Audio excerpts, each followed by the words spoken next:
Okay, I think the first thing that I'd like to get positive momentum going on is, how do I manage the gap that occurs between, I do find that things show up incredibly quickly when I get on a high-flying disc, which I'm now learning to do with real frequency. Yeah. And I can feel that something thrilling will manifest, and it's thrilling for like 30 seconds. And then there's new contrast in that. And then there's this little trough after that. And I know that there's bigger, more complex coming, that there are grids. But you're overthinking all of it, really. You're really overthinking all of it. There's no question in my mind about that. So when you've got that high-flying momentum going and you say it lasts about 30 seconds, can you keep it going for 68? Sometimes yes, and sometimes no. But we only wanted you to tell us the sometimes yes part. But okay, so here's a question about that. That's perfect and leads into this thing that I've been playing with about that, the balance and the interplay. Well, here's the thing. Don't lead us into anything that you know we're not going to like. I think you're going to like this. All right, then lead us in. Because I think it's kind of cool. Lead us in, but pick your disc and then lead us in. Okay. That's all we're saying. All right, here's my disc. My disc is loving and appreciating everything, including contrast and negative emotion, because they create rockets of desire that expands everything. Yeah. Step one moments matter a lot. That's what gets the momentum going in that vortex, yes? Yes, and here is one way that I know I can manage that place that works for me, and I think I'd like to grow it a little bit, which is I can go pretty quickly now from I'm feeling a negative emotion to the appreciation of my inner being for my willingness to be here in the physical experience that has that. Well, that's pretty remarkable, because that's jumping discs, and you must be catching it early on. It may be, because now I'm beginning to build, like that's beginning to feel like something of a grid or something of a relationship to me. Like after an earlier conversation that I had with you all, I named my inner being Grace so that I could have easier conversations between my physical and non-physical, and we converse all the time now. Yes. And I received this very loving, gentle, mothering, like when you talk about you watch a little baby trying to walk and falling on its rear end and you don't say, "Get up, you little moron." And in my family, we don't say, "Get up, you little moron." We say, "Oh my God, you're crippled." And it takes some time before we realize, oh no, you're not crippled, you're an infant. Well, now, not any of that is true. In other words, you took a perfectly delightful story and turned it into a reason to explain your dysfunctional family. No, but what I'm saying is my inner being is the one who always says, "Oh, that's okay, you're totally getting your balance, everything is fine, everything is cool." Well, tell that story and don't tell the other one. But I think part of what I'm saying is my inner being is going, sometimes there's a value in telling the other story for 2 seconds for the path to the improved story. Well, your inner being is never denying the advantage of you exploring contrast. Right. But you've explored the contrast, and this conversation that you're having with us right now is about closing the gap. You're talking about the step 3 moments. And if you're in a step 3 moment, then you're not in a step 1 moment. So how do I close that gap? That's where you started here. How do I practice the higher vibration? And we say, first of all, be aware of whether you're in it or not. And if you're in it, keep it going. And if you're not, change the subject. That really is it. And how do you weave into that the idea, which is not just an idea, it's clear to me that this is the case, that when you withdraw attention from something, it peters out. So when you encounter that thing that's the problem that you don't want to look at, and you look elsewhere and feel elsewhere, does the subject peter out in the same way as the... Well, no, and here's the specific answer that you're looking for. So, in knowing what you don't want, you send this rocket about what you do want. And so, that's a momentum. It's a momentum that you keep contributing, and then Source rides that rocket and gives attention to it. And so, the momentum of what you are wanting is really building. It's built to a very high, fast-moving momentum in your vortex. A momentum that often you are not up to speed with at all. And so, when you pick up the subject, and we've been describing every subject is two subjects, what is wanted and lack of what's wanted. So there's a vortex version of it that is spinning very fast, and then there's a grid version of it, which is your perspective, that could be spinning very fast. And sometimes you want it, but you want it, but you want it, but you want it, but. So the momentum seemed like they're almost equal in terms of your airtime.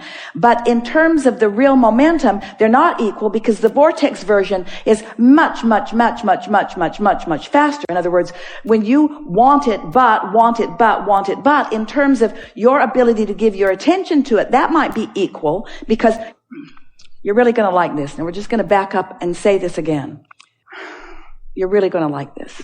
So, do you acknowledge that you have built a vortex version? Oh, yes. And that it's been coming over time? Yes.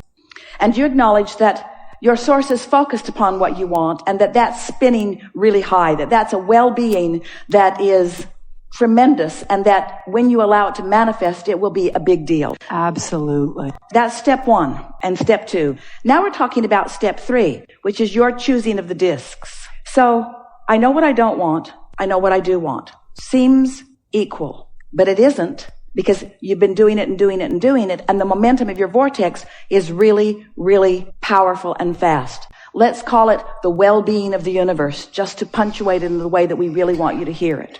It's huge. And when you stop doing that thing you do, then you'll move right into that. In other words, when you stop holding your cork under the water, it will float right into vibrational alignment with all that's in your vortex. You following us so far? We've been talking about that for a while. But now we're talking about these grid discs. We're talking about your point of attraction. We're talking about your airtime. We're talking about step 3. We're not talking about step 1 anymore. You've set that into motion. We're not talking about step 2 anymore. You've set that into motion. In other words, that is a done deal. This thing that you want, or these things that you want, are already vibrationally achieved. So now we're talking about your point of attraction. And in your point of attraction right here, right now, you might be giving some airtime to wanted, some to unwanted, some to wanted, some to unwanted, some to wanted, some to unwanted. We're just talking about your attention to the subject. Some to wanted, some to unwanted, some to wanted, some to unwanted, some to wanted, some to unwanted. Your vortex exists apart from that. Your vortex has already accomplished everything that you're asking for. All of the cooperative components have already been gathered. We're not talking about step 1 and step 2 anymore. That's already a done deal. We're talking about what you're doing. This disc, this disc, this disc, this disc, this disc. Isn't it pretty obvious that if you choose this disc, that stuff will flow into your experience and you will realize it? Do we really have to talk about anything other than step 3 anymore? No, because that is exactly what happens. And you're reminding me of something that I have such curiosity about and I don't understand. It's exactly but that disc spinning. Before you go there, did you follow that? In other words, do you accept that step 1 and step 2 are done? And that step 3 is yours to do right now, and you're doing it when you choose a disc that feels like monotony. You're doing it when you choose a disc that feels like overwhelmment. You're doing it when you choose a disc that feels like grief. You're doing step 3, and there are all kinds of vortices out there ready to yield to you whatever disc you choose. But this disc that you really want, this high-flying vortex that you've worked lifetimes to accomplish, don't you want to choose that disc that yields you those results? Isn't that the revelation that you want to receive? Are you following? So much. Are we confusing you with these discs?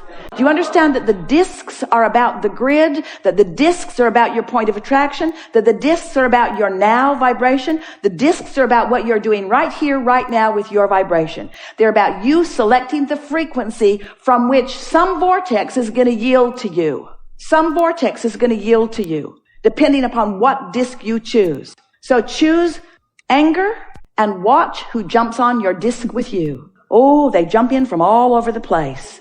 And you say, what am I doing wrong? And you get all intellectual about it. And you want to talk about the rights and the wrongs of humanity and the inappropriateness of their behavior. And we say, oh, what a waste of conversation. Why do you want to talk about anything except better disc choosing? Better disc choosing is the only thing you want to talk about. You've done all the rest of the work. Step 1 is done. Step 2 is done. Choose better discs. That's the only subject. So every question from now on ought to be, how can I get on this disc? What can I do to get on this disc? How can I stay longer on this disc?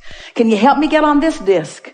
Do you think this is a good disc? How does it feel? Terrible. Then no, it's not a good disc. In other words, we've sort of brought the conversation down into something that may seem a little not intellectual enough for you to really enjoy it because you like the nitty-gritty of things. But that really is the message. Choose things that feel good and watch what happens because you've done the rest of the work, you see. And I have a son who's about to be 15 years old, and he really loves spinning discs, literally, physically spinning discs. And it's been clear to me for a really long time that that is a process for him of improving his frequency. Yeah. It's whenever he gets a little fritzy, he'll find something. Good. So, very good. Well, so let's let the rest of the conversation today be about selecting the disc and staying on it. In other words, aren't those the questions that you want to ask? Yeah. Else so how do you, I'm so fascinated with the physicality of that process for him and how well it works. And it works miraculously. He speaks almost no words and he gets every single thing that he wants, looks at things. I mean, he's the most incredible physical manifestation of the law of attraction I've ever seen walking through the world. And I'm constantly going, like, as my question in the beginning, how do I do that? Break down what he's doing. You see him as successful, so what are the tenets of his success?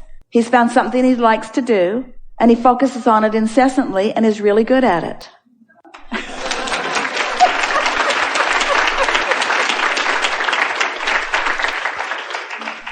Is there any, do you have any? Why do you want to make it harder? It's so true. Because I want that, the thing that you just said before about the highest disc with the vortex that I've been building for lifetimes, this is a mix up here. Yeah. That feels infinitely complex, and therefore I think I interpret as being complicated and difficult. Well, let's just change the word complex to detailed, and let's just change the word detailed to momentum, and let's just say that anything that you give your attention to is going to become more detailed, more specific, more complex. All genius is attention to a subject. So pick the disc before you pick the subject, and let the subjects that please you jump on the disc. If you're acknowledging a handful of general things, I want to feel good in my life. And I want to feel accomplished. And I love the feeling of momentum. And I like the feeling of accomplishment. I like the feeling of success. I like the feeling of getting things done. I like the feeling of empowerment. I like the feeling of self-empowerment. I like the feeling of free flowing. I like the feeling of being in the flow. I like the feeling of moving with the laws of the universe. I like the feeling of me getting to choose. I like making choices that feel good. I like how I came to understand which choices do feel good. I love my guidance system. I love knowing that I'm an eternal being. I love knowing that the larger part of me is spinning in this very good feeling, high-flying vortex. I like knowing that all of that is available to me. I like knowing that I get to make choices. I like making choices. I like making all choices. I like making the good-feeling choices, and I like making the not-so-good-feeling choices because that helps me to define what the good-feeling choices are. I really like being a creator here in this physical environment. I like finding things that interest me. I like playing them out to find out how interesting they can be. I like withdrawing my attention from things that don't feel good. I like not increasing my interest on things that don't feel good. And I like increasing my interest or my momentum on things that do feel good. I like the world that is around me. I like getting to observe others. I like observing people in their high-flying emotions and in their not such high-flying emotions. I like watching law of attraction responding to all of us. I like knowing how it works. I like the stability of this environment. I like knowing that I'm the creator of my own reality. I like deliberately applying my thoughts. I like feeling the momentum of a thought. I like staying focused upon something and feeling it moving faster, and I like withdrawing my attention from it and feeling it slowing down. I like discovering the actual law-based tenets of momentum. I like withdrawing my intention and feeling it peter out. I like thinking about things that I used to think about a long time ago that I rarely think about anymore. I like realizing that there are many problems that I used to have in the past that I've left way behind just by lack of attention to them. I like recognizing that there are some problems that I keep active in my environment because I keep them actively focused. I keep choosing discs that they're on. I love being a deliberate creator. This was a very general, very positive conversation that we did not dip off that high-flying disc at all, even though we were talking about people all over the place, even though we were talking about vibrations all over the place. We did not dip from that momentum of that high